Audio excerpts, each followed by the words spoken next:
Hello future doctors. तो स्वागत है आप सबका डॉक्टर काउंसलर नीट पे।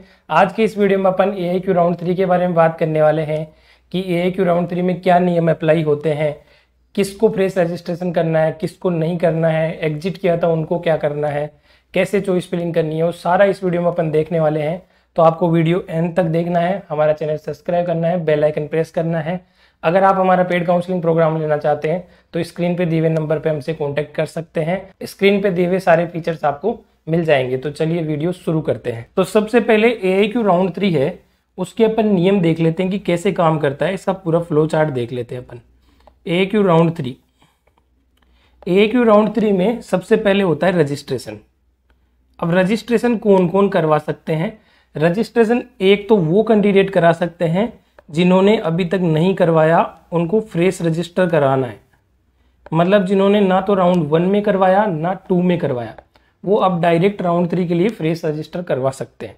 फिर दूसरे ऐसे कैंडिडेट जिन्होंने एग्जिट किया था। फ्री एग्जिट की मैं बात नहीं कर रहा, फ्री एग्जिट होता है राउंड 1 में। राउंड 1 में अगर आपको कोई सीट अलॉट होती है, उसको आप छोड़ देते हैं तो आप राउंड 2 में भी एलिजिबल होते हैं, राउंड 3 में भी एलिजिबल होते हैं, कोई दिक्कत वाली बात नहीं है। लेकिन राउंड 2 में जो सीट मिली है आप उसको छोड़ते हैं। राउंड 2 में मान लो कोई आपको सपोज करो एक कॉलेज आपको अलॉट हुई और आपने एग्जिट कर दी। एग्जिट मतलब रिपोर्टिंग करने आप नहीं गए, तो ऐसे केस में आपको वापस से राउंड 3 के लिए रजिस्टर करना होगा। ये लिखा हुआ है वेबसाइट पे, और पूरे पैसे आपको वापस देने होंगे क्योंकि आपकी सिक्योरिटी मनी आपकी जब्त हो चुकी है। जो 5,000 या 10,000 आपने दिए थे वो जब्त हो चुके हैं।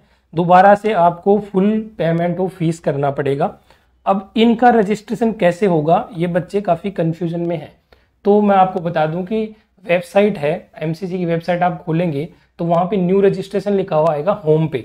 वहाँ पे आपको क्लिक करना है। जैसे आप राउंड 2-1 में करते थे, चॉइस फिलिंग के लिए आप कैंडिडेट आईडी और पासवर्ड डालते थे ना, वैसे ही आपको कैंडिडेट आईडी और पासवर्ड डालना है। दोबारा से आपको फ्रेश रजिस्ट्रेशन नहीं करना है, आपको अपनी प्रोफाइल आईडी डालनी है, कैंडिडेट आईडी और पासवर्ड डालने हैं। ओटीपी आएगा, ओटीपी डाल के आपको क्या करना है, ओटीपी डाल के आपको क्या करना है, पेज खुल जाएगा आपके सामने, प्रीव्यू आ जाएगा। आपकी कैंडिडेट प्रोफाइल जो आपने राउंड 1 में पहले से भरी हुई थी वो ऐसे कैसे आपकी आ जाएगी। फिर आपको सबमिट पे क्लिक करना है, प्रीव्यू एंड सबमिट आएगा उसका, तो उस पर आपको फाइनल सबमिट पे क्लिक करके आपको पेमेंट करना है। डायरेक्ट पेमेंट मांग लेगा आपसे वो, और आपसे काउंसलिंग की रिगार्डिंग भी वो पूछेगा कि कौन सी काउंसलिंग आप करवाना चाहते हैं, एआईक्यू के लिए, ओपन सीट के लिए, डीम्ड के लिए। वो भी ऑप्शन आपको दोबारा से देखने को मिलेगा, तो वो ऑप्शन आपको सेलेक्ट कर लेना है और आपको पेमेंट कर देना है। पेमेंट करते ही आपके सामने मेन होम पेज आ जाएगा जो आपको राउंड 1 एंड 2 में देखने को मिलता था, जिसमें चॉइस फिलिंग, कैंडिडेट प्रोफाइल, वो सारी चीज़ें आती थी, वो वाला आपको देखने को मिल जाएगा। तो ये प्रोसेस है इन बच्चों की, इनको दोबारा से सारी डिटेल डालने की जरूरत नहीं है। एग्जिट वाले बंदों को फ्रेश रजिस्ट्रेशन करना है, उनको सारी डिटेल डालने की जरूरत है क्योंकि उन्होंने पहले कुछ भी नहीं डाला है। तो एग्जिट वालों ने पहले राउंड 1 या 2 में रजिस्टर करवा रखा है, तो इसलिए इनको पूरी डिटेल डालने की जरूरत नहीं है। तो ये हो गए उन कैंडिडेट्स के लिए। अब नेक्स्ट डाउट है अपग्रेड वाले कैंडिडेट को क्या करना है। अपग्रेड वालों को रजिस्ट्रेशन नहीं करना है, वो डायरेक्ट आईडी और पासवर्ड डालेंगे तो उनके सामने होम पेज डायरेक्ट खुल जाएगा, जहाँ पे जाके वो चॉइस फिलिंग कर सकते हैं। इनको फ्रेश रजिस्टर नहीं करना, ना कोई पेमेंट देना, कुछ भी नहीं करना। अपग्रेड वालों को कुछ भी नहीं करना। और ऐसे कैंडिडेट जो फ्रेश रजिस्टर करवा के आ रहे हैं उनको भी पैसे देने हैं, और एग्जिट वालों को भी पैसे देने हैं, पूरा पेमेंट देना है। अपग्रेड वालों को नहीं देना है। अब रजिस्ट्रेशन के बारे में तो हो गई बात, अब बात कर लेते हैं अपन रूल्स के बारे में कि एआईक्यू राउंड 3 में क्या रूल्स अप्लाई होते हैं। मान लो एआईक्यू राउंड 3 में 2 पॉसिबिलिटी बनती है। आपने चॉइस फिलिंग करी, चॉइस फिलिंग करते ही आपको कॉलेज अलॉट हुई और आपको एक कॉलेज अलॉट नहीं हुई, नॉट अलॉटेड। अलॉट आपको नहीं हुई तो आप एक्स्ट्रा वैकेंसी में डायरेक्ट एलिजिबल हो जाएंगे। आपको कोई भी सीट नहीं मिली है तभी आप एक्स्ट्रा वैकेंसी में एलिजिबल हैं। आपको ना तो राउंड 2 में मिली हो ना राउंड 3 में मिली हो, एग्जिट आपने किया है किसी भी राउंड में, तो आप एक्स्ट्रा वैकेंसी में नहीं जा सकते। एक्स्ट्रा वैकेंसी में ऐसे ही कैंडिडेट जा सकते हैं जिनको अभी तक कोई सीट मिली ही नहीं है। फिर अलॉट वाली कैंडिडेट की बात करते हैं। इनके सामने 2 ऑप्शन आते हैं, ये ज्वाइन करें और ये नॉट ज्वाइन करें, मतलब एग्जिट करें। तो एग्जिट करते ही वो क्या होंगे, काउंसलिंग से बाहर हो जाएंगे।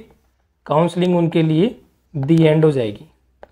एआईक्यू की मैं बात कर रहा हूँ। अब ये स्टेट में जा सकते हैं, स्टेट के राउंड 3 में ये जा सकते हैं, लेकिन ये एआईक्यू से बाहर हो जाएंगे। एआईक्यू की एक्स्ट्रा वैकेंसी में नहीं जा पाएंगे। इनकी सिक्योरिटी मनी है वो फॉरफिट हो जाएगी, इनको वापस नहीं मिलेगी। पूरी जो अमाउंट है वो डिडक्ट हो जाएगी इनकी, वापस इनको नहीं मिलेगी सिक्योरिटी मनी वाली।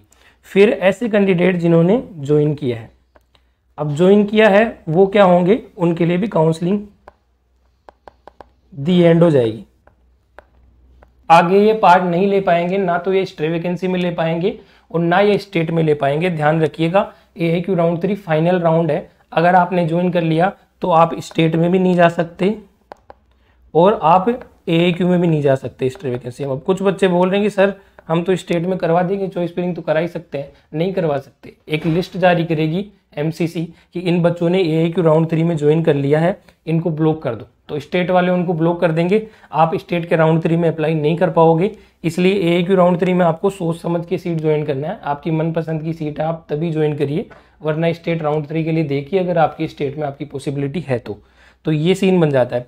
अब यहीं पे ज्वाइन वालों में अपग्रेडेशन वालों का आ जाता है कि राउंड 3 से स्टे वैकेंसी में कोई अपग्रेडेशन नहीं है। राउंड 2 में जिन बच्चों ने अपग्रेडेशन पे डाला है उनका मान लो राउंड 3 में अपग्रेड हो जाता है, अपग्रेड हो गया। पहले उनकी A कॉलेज थी, अब उनको B कॉलेज मिल गई। तो इनको क्या करना है, इनको पहले A कॉलेज में वापस जाना है। A कॉलेज में ये वापस जाएंगे और वहाँ से इनके डॉक्यूमेंट वापस लाने हैं इनको। ये डॉक्यूमेंट वापस लाएंगे और एक क्या चीज़ लाएंगे, रिलीविंग लेटर। रिलीविंग लेटर लाएंगे कि यहाँ से हमारा एडमिशन कैंसिल हो गया है, हम दूसरी कॉलेज में जा रहे हैं। रिलीविंग लेटर होगा, ऑनलाइन जनरेट करवाना है। ऑनलाइन जनरेट करवा के इनको उसकी कॉपी यहाँ पे सबमिट करानी है। B कॉलेज में जाना है सारे ओरिजिनल डॉक्यूमेंट्स के साथ और रिलीविंग लेटर के साथ। ये चीज़ यहाँ जाके इनको सबमिट करानी है। अगर किसी की A कॉलेज थी, B कॉलेज अलॉट हो गई है तो उसका A पे कोई हक नहीं है। बहुत सारे बच्चे पूछते रहते हैं कि सर अगर नई कॉलेज अलॉट हो गई है तो जो पुरानी वाली कॉलेज है वो हम ले सकते हैं क्या वापस? तो आप नहीं ले सकते, इस पे आपका कोई हक नहीं है, क्योंकि ऑनलाइन काउंसलिंग सिस्टम ऐसे ही काम करता है। आपकी अपग्रेड हो गई तो आपकी जो पहले वाली सीट है वो किसी और को अलॉट हो चुकी है, इसलिए आपका इस पे हक नहीं है। और अगर आपको राउंड 3 के अंदर कोई भी कॉलेज अलॉट नहीं हुई, राउंड 2 में आपकी कॉलेज थी A और यहाँ पे आपकी नोट अपग्रेडेड हुई, मतलब आपकी A कॉलेज रह गई है, मतलब आपको नो अलॉटमेंट है, तो आप उस पुरानी कॉलेज में ही वापस जाके क्लास ले सकते हैं। आपका एडमिशन फाइनल हो जाएगा, या आप चाहें तो उसको एग्जिट भी कर सकते हैं। आप एग्जिट कर सकते हैं, आपकी सिक्योरिटी मनी चली जाएगी और आप AIQ से बाहर हो जाएंगे। आपको B कॉलेज मिली है, B कॉलेज आपको पसंद नहीं है, A से अपग्रेड होके आई है, तो इसको भी आप एग्जिट कर सकते हैं। पुरानी वाली कॉलेज में जाके वहाँ से डॉक्यूमेंट ले आइए, रेजिग्नेशन दे दीजिए और आगे वाली कॉलेज को आप ज्वाइन मत कर दीजिए। यहाँ से डॉक्यूमेंट, रिलीविंग लेटर और रेजिग्नेशन देके यहाँ पे B में जाइए मत, एग्जिट हो जाएंगे आप, ऑल इंडिया काउंसलिंग से बाहर हो जाएंगे, आपकी सिक्योरिटी मनी चली जाएगी। स्टेट में लेकिन आप राउंड 3 में पार्ट ले सकते हैं। लेकिन AIQ राउंड 3 में एक बार आपने ज्वाइन कर लिया, स्टेट के राउंड 3 में आप पार्ट नहीं ले पाएंगे, ना ऑल इंडिया के स्टे वैकेंसी में पार्ट ले पाएंगे। AIQ राउंड 3 में एग्जिट करते हैं तो स्टेट के राउंड 3 में पार्ट ले पाएंगे और AIQ स्टे वैकेंसी में पार्ट नहीं ले पाएंगे। AIQ से आप दोनों कंडीशन में बाहर होंगे अगर आपको AIQ राउंड 3 में कॉलेज अलॉट होती है, चाहे ज्वाइन करो चाहे नहीं करो। तो ये AIQ राउंड 3 के रूल हो गए। अपग्रेडेशन AIQ राउंड 3 के बाद होता नहीं है, राउंड 2 से 3 में होता है, राउंड 1 से 2 में होता है, 1 से लेकर 3 तक लगातार होता है, उसके बाद नहीं होता है। तो ये अपग्रेडेशन का बता दिया। रेजिग्नेशन का रूल है कि कुछ बच्चे बोल रहे हैं कि सर हमने राउंड 3 में मान लो सपोज करो कोई कॉलेज अलॉट हो गई और हमने उसको जाके ज्वाइन कर लिया, तो उसको हम छोड़ के स्टेट में जा सकते हैं क्या राउंड 3 में? तो बिल्कुल नहीं जा सकते। मैंने अभी बोला था कि एक लिस्ट शेयर करेगा MCC, आप जैसे ही ज्वाइन कर लेंगे आप बाहर हो जाएंगे, सारी काउंसलिंग से बाहर हो जाएंगे, आपको रिजाइन करने ही नहीं दिया जाएगा। No resignation will be accepted, clearly लिखा हुआ है। राउंड 3 में अगर कोई बच्चे ने ज्वाइन कर लिया तो वो रिजाइन नहीं कर सकता, इसलिए सोच समझ के ज्वाइन करिएगा। रिजाइन करोगे तो आपको बॉन्ड एप्लीकेबल होगा आप पे, आपको जो बॉन्ड अमाउंट है, डिसकंटिन्यूएशन बॉन्ड हो चाहे सर्विस बॉन्ड हो, वो आपको देना पड़ेगा कॉलेज को, वो आप दे देते हैं और सीट छोड़ देते हैं आप, तो भी आप स्टेट में नहीं जा सकते। ये चीज़ आप ध्यान रखिएगा। एक बार ज्वाइन कर लिया, जो कुछ बच्चे सोच रहे हैं कि सर ऐसा स्टेट हमको मिल जाए जहाँ पे कोई बॉन्ड नहीं है, डिसकंटिन्यूएशन नहीं है और ना सर्विस बॉन्ड है और कॉलेज हमने ले ली, तो उसको हम छोड़ के आ जाते हैं तुरंत और फिर स्टेट में आके हम ज्वाइन कर लेंगे। तो ये भी नहीं होगा, क्योंकि ज्वाइंट कैंडिडेट की लिस्ट फॉरवर्ड कर दी जाएगी और वो सारे स्टेट काउंसलिंग से बाहर हो जाएंगे, ऑल इंडिया काउंसलिंग से भी बाहर हो जाएंगे।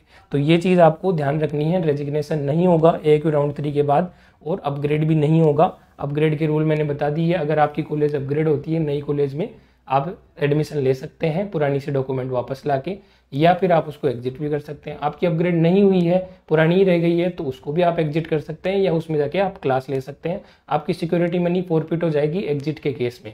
ज्वाइन करते हैं तो आपकी सिक्योरिटी मनी फॉरफिट नहीं होगी, 4 महीने बाद आ जाएगी आपकी सिक्योरिटी मनी। सिक्योरिटी मनी कैसे आएगी उसके बारे में मैं डिटेल वीडियो बना दूंगा, तो आप हमारे चैनल को सब्सक्राइब करके रखिए, बेल आइकन प्रेस करके रखिए। AIQ राउंड 3 का सीट मैट्रिक्स आ चुका है, अभी अभी पब्लिश हुआ है, तो उस पर हम नेक्स्ट वीडियो ला देंगे, उसका एनालिसिस करके आपको बताएंगे कि कैसे आपको चॉइस फिलिंग करनी है, कितनी सीट्स वैकेंट बची है। तो ये AIQ राउंड 3 के बारे में मैंने आपको सारी डिटेल बता दी है। आप हमारे चैनल को सब्सक्राइब कीजिए, बेल आइकन प्रेस कीजिए, हमारा टेलीग्राम चैनल जरूर ज्वाइन करें, वहाँ पे पल पल की अपडेट आती रहती है। काउंसलिंग से जुड़ी सारी अपडेट्स हम वहाँ पे देते रहते हैं, तो टेलीग्राम चैनल जरूर ज्वाइन करें, लिंक डिस्क्रिप्शन में दे रखा है। मिलते हैं नेक्स्ट वीडियो में, तब तक के लिए जय हिंद।